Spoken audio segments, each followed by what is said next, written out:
You'd be hard-pressed to find anyone who isn't ready for this extreme cold to end. And since it'll be sticking around, well, there are some things that you should do now to keep yourself and your home safe. CBS 2's Jessica Layton live now on an ice-covered street in the Parkchester section of the Bronx with more. Jessica? And Christine, it was another bitter day and night for New York's bravest fighting a big fire here in the Bronx today. The conditions have been absolutely brutal. Take a look behind me at the way the firefighters' hoses and hydrants turned to freezing ice, encasing that stop sign just a couple of feet above. We can see the way those huge icicles are dangling off the power lines. And keep in mind, we still have several days left of this dangerous weather.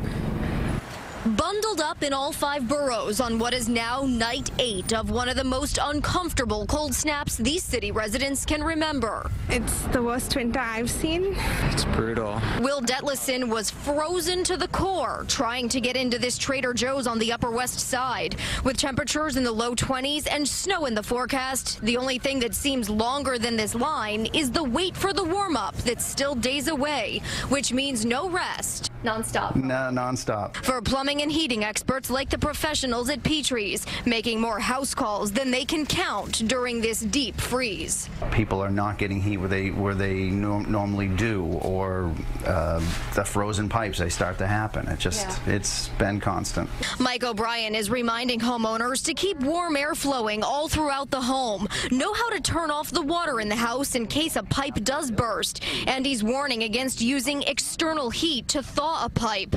That could cause a fire.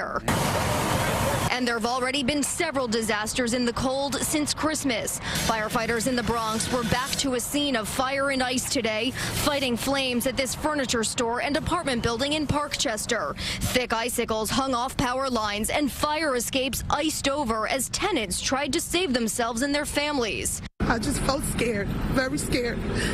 Very scared. I didn't know whether if we was out of the apartment where my kids would slip. The fire department is throwing water. At the same time, we coming down the fire escape. The water seemed to freeze the second it came out of the hoses and hydrants, encasing Wheeler Powell's car on the street. I have never felt the cold like I'm feeling it in these last few days. We're told the fire started on the first floor of this furniture store and then spread rapidly, leaving 60 people without a place to live. The Red Cross is helping all of them tonight. In fact, the Red Cross has been incredibly busy in this weather. They've responded to 85 disasters since Christmas Day. We're live in the Parkchester section of the Bronx tonight. Jessica Layton, CBS 2 News.